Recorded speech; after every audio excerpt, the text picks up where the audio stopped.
Is it possible to compose gratitude right into your church music? Well, music is a subjective thing, but I believe you can really create the sound of the feel of gratitude right into your music, and today we're going to look at one way that you can do just that. We're taking a look this week at primary songs in the daily Dr. Doug tips about how to write great LDS church music. Today we are on page 10 of the Primary Children's Songbook looking at Thank Thee for Everything.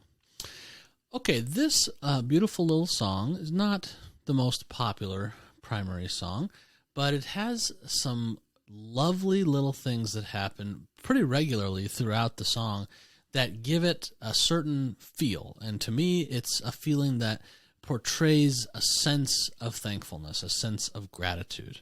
I've highlighted them all in green here. So let's look at a few of these. So right at the start of the song, we get this little passage. In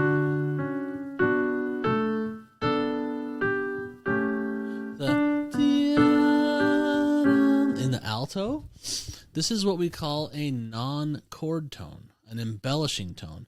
In several of the other videos here in Dr. Doug's Daily Tips, we've talked about embellishing tones or non-chord tones.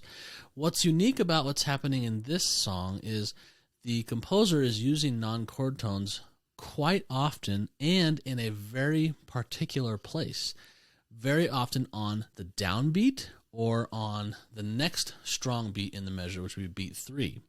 So using these non-chord tones on strong beats gives off a certain sound and therefore a certain feel. So once again, just kind of listen to the opening and you can hear, follow along in the alto there, you can see these non-chord tones in green.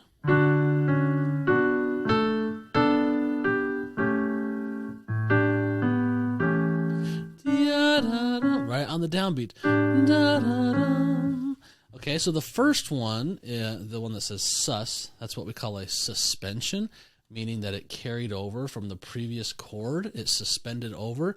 The chord changed, and that note now doesn't belong to the chord until it resolves to the next note, the C. The next one on the downbeat is NG, which stands for neighbor group, meaning these notes in green don't belong to the chord, but the note that they're going to resolve to, the C, does, and they outline it. They go on either side of it. So it's going to end on C, but it goes above it, and then below it, and then back to C. And it came from C in the previous measure. So when you have a non-chord tone, that's two notes that don't belong, and they go around the note that it resolves to. That's what we call a neighbor group. In the next line, these continue. We get this downbeat.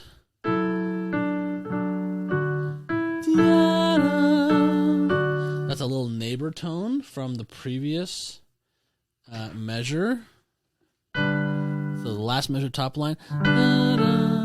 There's the D, and then it goes, neighbor doesn't belong, now it belongs. And then we get another downbeat with non-chord tones. And then another downbeat and a strong beat. All of these downbeat non-chord tones give off that certain feeling that to me depicts the sense of gratitude this song is trying to portray.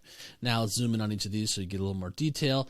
Like I said, this one is the neighbor tone because it came from a D, it went to its neighbor E, and then went back to the D. Excuse me. This one on the downbeat here, it's two notes, the C sharp and the A.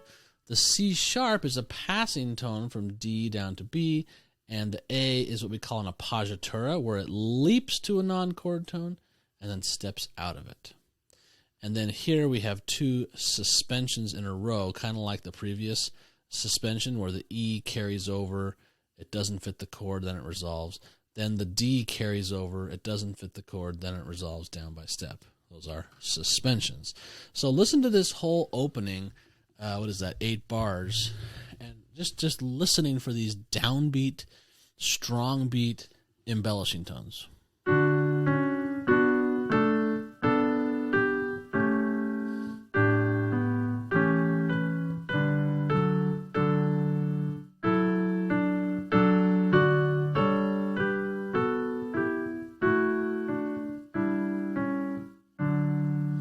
So the embellishing tones are a wonderful way to vary the texture and, more especially, to give an extra emotional tap on the shoulder or kind of a push into emotional territory, because the note doesn't fit the chord. Therefore, it is a dissonance. Therefore, it creates emotional tension, and it wants to resolve. And a dissonance wanting to resolve is what a lot of the times causes these little emotional, warm, fuzzy moments. And this song relies heavily on them, on strong beats. Okay, the second half, just about every single one of the same non-chord tones occurs again. We get that same neighbor group, same double non-chord tone with the passing tone on top and the appoggiatura on the bottom, double suspension.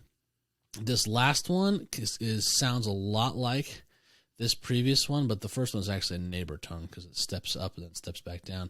Then it suspends over and steps down, so that one's officially a suspension. But anyway, we went into detail with the first half, and they're mostly the same here. The point is, when you're writing and you're looking for a way to take your regular chords into a more emotional territory, try these embellishing tones. Try finding one of the notes in your chord and move it close, like a step away, to a note that doesn't belong to the chord, and then resolve it back to the note that does belong after the chord happens. And if you use them on strong beats, they have even more strength, emotional strength to them.